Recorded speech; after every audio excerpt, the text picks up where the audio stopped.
Hi guys, welcome to IPA Plans. Now this video is going to be about eczema, and to put it in perspective, if you don't know what eczema is like, you never even really heard about it, it's basically a giant mosquito bite that won't go away.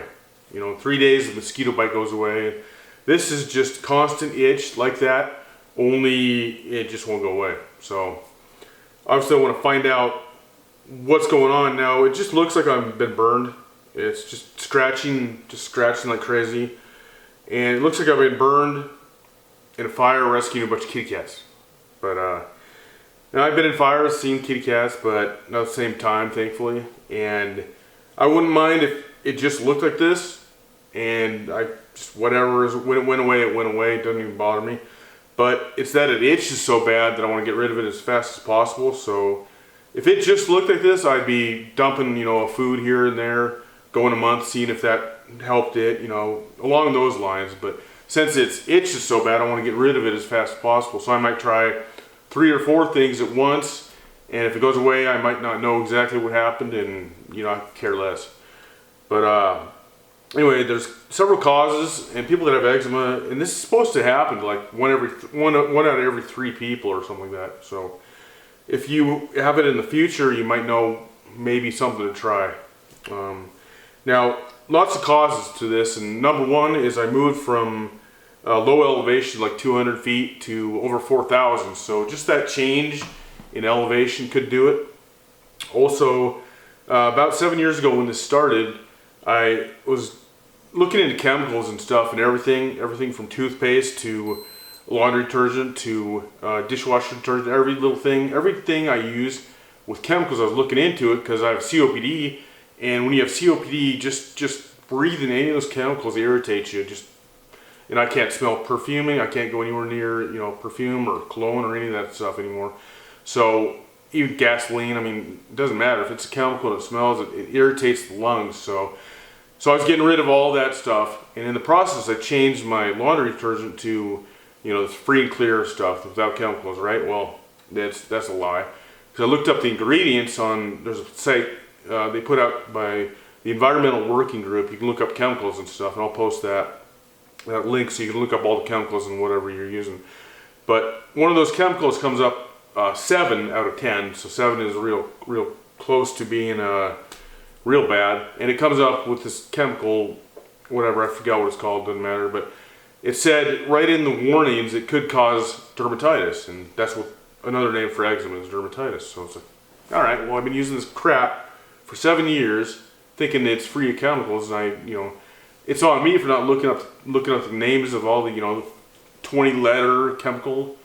But it's on me for doing that, not looking it up. But to say free and clear on the bottle, it's a little deceiving. So, anyways, I'm ditching that. See if that'll do anything. And now I can't use regular detergent, of course, because that has 400 chemicals. So now all I can use is baking soda, and hope that takes care of it. But those are just a couple causes, and there's hundreds. But that's just what I'm thinking that might be, because that goes back 7 years. I moved here 7 years ago, so those 2 things that's what I'm leaning towards. But it could be also leaky gut, and I have a hernia right here. It basically, my stomach is sticking through a hole in my esophagus, so it's called a hiatal hernia, and so that's a leak in the digestive system. So when I swallow food, little particles go, instead of being digested, little particles go into the bloodstream, and your immune system says, no, I don't think so. Kick that out. The easiest way to kick it out of the bloodstream is through the skin, because the skin's the largest organ. So kicks it out, and that's what happens. So that's the theory.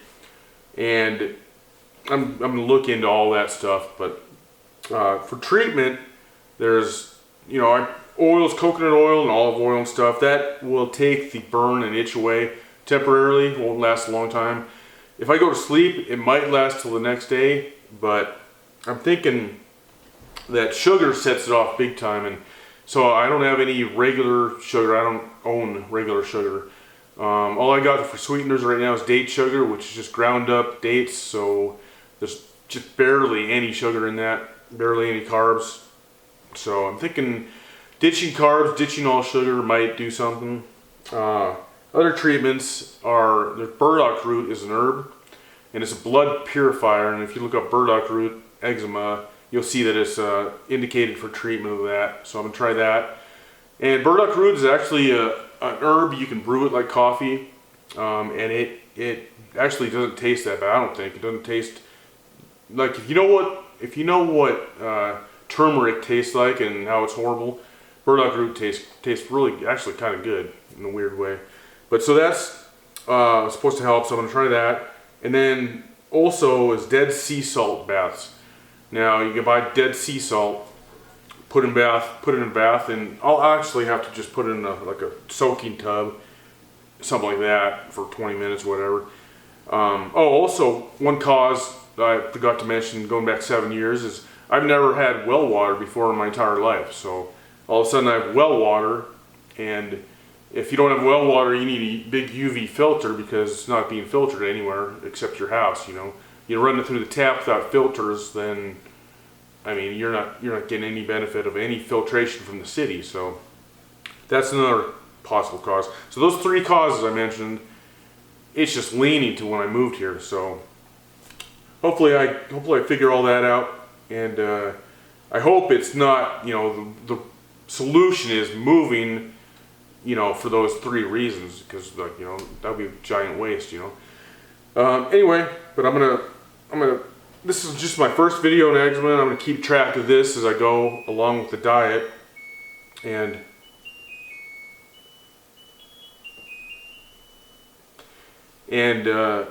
keep going with that. And I replaced the dishwasher detergent a long time ago, so that isn't it. That's not possibly doing anything right now. But anyway, I'll keep going with these videos. These will be as short as possible. Now that I give you the intro, I don't have to talk for that long. Anyways, I want to keep these videos as short as possible because I know it's thrilling to watch a guy on a diet and a guy with a skin disorder. So, but I'll keep updating, and I'll see you next time.